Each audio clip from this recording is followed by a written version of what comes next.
نہ قیامت تک دوبارہ بن سکتا ہے۔ اس کو خطبہ حجۃ الوداع کیوں کہتے ہیں؟ ایک تو مطلب یہ کہ حضور نے یہی آخری حج کیا، اور دوسری بات یہ تھی کہ اس خطبے کے تھوڑے ہی عرصے بعد میرے نبی پاک نے وصال ظاہری فرمایا، اور اس خطبے کو رسول پاک صلی اللہ تعالیٰ علیہ وسلم نے شروع کہاں سے فرمایا؟ یہ خطبہ دیکھیں شروع کہاں سے ہو رہا ہے۔ انسان دنیا میں ملتا بھی ہے، جدا بھی ہوتا ہے۔ یہ جو جدائی کا وقت ہوتا ہے نا، جدائی کا، شاید بڑی سوچ سمجھ کے کہا تھا حضرت میاں صاحب نے، بڑی غور کر کے انہوں نے کہا تھا کہ دریا کنڈے روخ نہ لائیے، جو آوے رڑ جاوے۔ آپ میدان میں درخت لگاتے ہیں تو کبھی پھل گرتا ہے تو زمین پہ گرتا ہے، اٹھا لیتے ہیں۔ اگر دریا کے کنارے ہو تو وہ تو دریا میں گرے گا اور رڑ جائے گا، چلا گیا، بہہ گیا۔ فرمانے لگے دریا کنڈے روخ نہ لائیے، جو آوے رڑ جاوے، تے پردیسی نال نہ یاری لائیے، او دا جدوں دل کرے ٹر جاوے، وہ تو چلا جاتا ہے۔ یہ خطبہ شروع کہاں سے ہو رہا ہے؟ یعنی ابھی آغاز کلام ہے، بات آگے آئے گی، آغاز کلام ہے۔ میں کہہ چکا ہوں ولی شاید عبادت کر کے بنے، تقوی اختیار کر کے بنے، ولی اللہ کی حرام کردہ ہر شے سے اجتناب کر کے بنے، وہ جس میں شبہ ہے اس سے بھی بچے تو پھر ولی بنے۔ لیکن صحابی تو حضور کی زیارت سے بنتا ہے نا، نبی پاک کی زیارت سے بنتا ہے، اور صحابہ تو وہ صحابہ تھے جن کی ہر صبح عید ہوتی تھی، خدا کا قرب حاصل تھا، نبی کی دید ہوتی تھی۔ وہ تو اس طرح کا ماحول تھا کہ نبی پاک نے فرمایا حضرت ابو ہریرہ سے یہیں بیٹھے رہتے ہو، تھوڑا ذرا کبھی کوئی کام بھی کر لیا کرو، وقفے سے ملنے سے محبت بھی بڑھتی ہے۔ تو حضرت ابو ہریرہ اٹھے اور ستون کے پیچھے سے ہو کے واپس آ گئے۔ فرمایا آ گئے ہو؟ عرض کی حضور دل ہی نہیں لگتا تو جائیں کہاں؟ وہ جو حضور سے آ کے کہتے تھے نا یا رسول اللہ صلی اللہ علیہ وسلم، حضرت ثوبان بن مالک، حضور نے فرمایا پریشان پریشان دکھائی دیتے ہو؟ کہا یا رسول اللہ ایک بات پریشان کرتی ہے۔ کہا وہ کیا؟ عرض کی حضور دل بے چین ہوتا ہے تو زیارت کو آ جاتا ہوں، آج ایک عجیب خیال آیا ہے، عجیب خیال آیا ہے، اور اس نے عجیب رنگ طبیعت میں بھر دیا ہے۔ فرمایا تمہیں کیا خیال آیا؟ عرض کی یا رسول اللہ صلی اللہ علیہ وسلم آج خیال آیا ہے کہ ثوبان ہے تو حضور کا غلام ہے، جنت تو حضور کے صدقے ملے گی، لیکن یہ ہے کہ حضور تو ہوں گے نا نبیوں کے ساتھ، تجھے ملے گی پر ملے گی تو غلاموں کے محلے میں نا۔ دل میں خیال آیا کہ وہاں زیارت بھی ہوگی کہ نہیں؟ او جنت میرے کس کاری جتھے یار نظر نہ آوے، زیارت بھی ہوگی کہ نہیں؟ حضور کی بارگاہ میں جب حضرت ثوبان نے عرض کی تو رب کریم نے فرمایا محبوب جو تیری اور تیرے رب کی اطاعت کرے نا، اولئک انعم اللہ علیہم من النبیین والصدیقین والشہداء والصالحین، فرمایا ان کو اللہ نبیوں کے، صدیقین کے، شہداء اور صالحین کے ساتھ ہی جنت میں اکٹھا فرمائے گا، وہ اکٹھے رہے۔ تو جن کو تو جنت میں بھی حضور کی زیارت کے بغیر چین نہیں تھا، ان کو حضور نے خطبہ حجۃ الوداع شروع کرتے وقت پہلا جملہ پتہ کیا کہا؟ حضور اونٹنی پہ ہیں، احرام باندھا ہوا ہے، 1,40,000 کم و بیش غلام سامنے کھڑے، عرفات کا میدان۔ محبوب فرمانے لگے پہلا جملہ، جو درد والے تھے وہ تڑپ گئے، یہ سارے درد والے تھے لیکن کچھ زیادہ مزاج شناس تھے۔ محبوب نے پہلا جملہ کہا، حضور فرمانے لگے لوگو جس طرح آج اکٹھے ہوئے ہیں شاید اس کے بعد دوبارہ ہم اکٹھے نہ ہوں۔ پہلا اعلان ہی کر دیا کہ یہ تمہارے ساتھ جو آج خطبہ ہے نا، اس میں اشارہ دے دیا کہ دوبارہ نہیں جمع ہوگے، اگلا حج نہیں کرنا، بس ختم ہوئی بات۔ یہ آخری پہلی بات ہی حضور نے یہ بیان کی۔ اب وہ اتنے دل نرم ہو گئے حضور کی بات سن کے، آنکھوں میں آنسو اس طرح آ گئے، طبیعت کا ملان اتنا بڑھ گیا کہ ہر ایک کا دل کشکول بن گیا، ہر طرف سے آہیں اور سسکیاں ہیں کہ حضور کے وہ جملے یوں صحابہ لے رہے تھے جب آپ سے کوئی کہہ دے کہ بھائی یہ وقت بس آخری ملاقات کا ہے، تو پھر انہوں نے وہ تو حضور کی ہر بات ہی توجہ سے سنتے تھے، پر یہاں جو انداز بن گیا وہ انوکھا بن گیا۔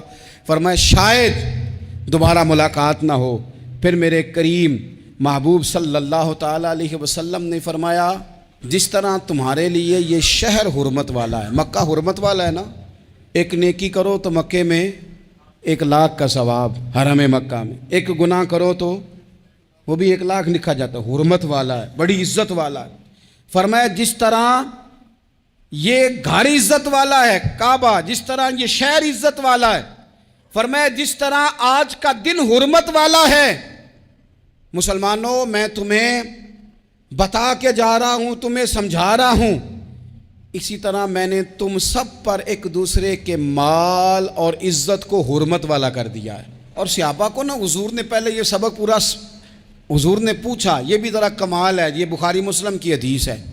حضور نے صحابہ سے پوچھا 9 ذی الحج ہے، جمعے کا دن ہے، ذی الحج کا مہینہ ہے، سب کو پتہ ہے، لیکن نا آپ جمعہ پڑھنے ہیں تو میں آپ سے کہوں کہ آج کون سا دن ہے، تو آپ کہیں گے جناب جمعہ ہے، عجیب آدمی ہے، جمعہ پڑھا رہے ہو۔ لیکن جو صحابہ کا انداز ہے وہ اور ہے۔ حضور نے پوچھا آج یہ کون سا مہینہ ہے؟ یہ ادب ہے، یہ مقام ہے، یہ وہ مقام ہے جہاں بہت سارے صرف عقل والے بندے جو ہوتے ہیں نا وہ بیچارے گرتے پھڑتے ہیں، کہتے ہیں جی بات آتی ہو تو بتانی چاہیے، یہ کیا بات ہوئی جی، بندہ بولے ہی نا، یہ کیا لیکن کچھ لوگ ایسے ہیں جن کا دھارا ادب کچھ اور ہوتا ہے، انہیں ڈھیروں باتیں بھی آتی ہوں تو ہر جگہ بات کرنے کی نہیں ہوتی، سب جگہ کہانیاں سنانے کی نہیں ہوتی۔ حضور نے فرمایا کون سا مہینہ ہے؟ قربان جائیں، بھیا کو زبان ہو کے کہنے لگے واللہ و رسولہ عالم، اللہ جانے اللہ کا رسول جانے، سانو تے قید سجن دا گہنا ہے، او جنج رکھے ایسا اونج رہنا ہے، ہمیں کیا پتا؟ پوچھا کسی نے، لکھا ہے صوفیاء نے، کسی نے پوچھا تمہیں پتہ نہیں، کہنے لگے چپ کر، ہمیں کیا پتا کون سا مہینہ ہے؟ تو حضور نے فرمایا آج تاریخ کون سی ہے؟ بھائی صاحب کو پتا تھا نا 9 ذی الحج کو یہ حج ہوتا ہے، کون سی تاریخ ہے؟ کہا واللہ و رسولہ عالم، اللہ جانے اللہ کا رسول جانے، قربان جائیں۔ حضور نے پوچھا دن کون سا ہے؟ سب کو پتا ہے جمعہ ہے، کہنے لگے واللہ و رسولہ عالم، اللہ جانے اور اللہ کا۔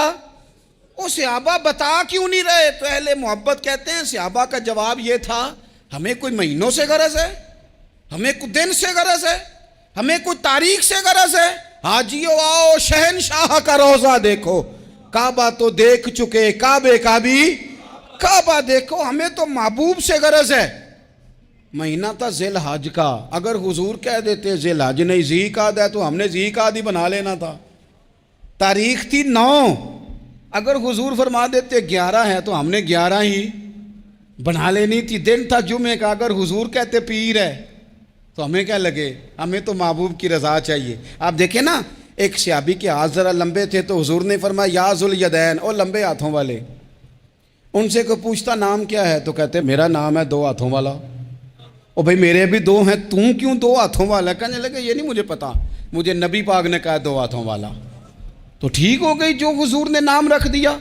تو حضور سید عالم نے پوچھا، پھر حضور نے حرمت یاد کرائی، فرمایا یاد رکھو یہ دن بھی بڑی عزت والا ہے، جمعے کا ہے، یہ مہینہ بھی بڑی حرمت والا ہے، ذی الحج کا ہے، یہ تاریخ بھی بڑی حرمت والی ہے، لیکن فرمایا جس طرح اس دن کی، اس شہر کی، اس مہینے کی تم نے عزت کرنی ہے، اسی طرح ایک دوسرے کے مال کا، ایک دوسرے کی عزت کا تم نے پاس کرنا۔ مسلمان بھائیوں، خدا را یہ حضور کہہ رہے ہیں یار، نبی پاک نے کعبہ کے سامنے کھڑے ہو کے فرمایا بیت اللہ تیری بڑی شان ہے، تیرا بڑا مرتبہ ہے، لیکن فرمایا میرے مومن کی عزت رب کی نظر میں کعبے سے بھی زیادہ ہے۔ ہم کیسے بیٹھ کے یار، ہم کیسے جرات کرتے ہیں کسی کی پگڑی کھولنے کی کونے میں بیٹھ کے؟ ہم اپنے گھر بیٹھ کے کسی پر تبصرہ کر گئے، کسی بندہ مومن کی عزت اچھال گئے، بالکل پتہ نہیں تھا بات کا اور ہم نے کہانی بنا دی پوری کی پوری، داستان سرائی کر گئے۔ صبح سے شام تک ہماری گپ شپ کا عنوان کیا ہے؟ کسی نہ کسی کا شکوہ، کسی نہ کسی کی شکایت، یہ ہماری گپ شپ ہے۔ خدا را حضور نے تو خطبہ حجۃ الوداع میں پہلا سبق یہ دیا تھا کہ میرے جانے کے بعد ایک دوسرے کی عزت کرنا، اور اسی خطبے میں ایک جگہ پہ فرمایا یہ نہ ہو کہ میرے جانے کے بعد تم ایک دوسرے کی گردنیں مارنے لگ جاؤ، ایک دوسرے کی عزتوں کا خیال کرنا، پاس کرنا۔ مسلمانوں، میرے عزیز بھائیوں، بزرگوں، عزتوں کا دفاع شروع کریں، تھوڑی دیر کے لیے اپنی زبان لوگوں کے اوپر تبصرہ کرنے سے کنٹرول میں لائیں. کچھ چیزیں ایسی میں مختلف شہروں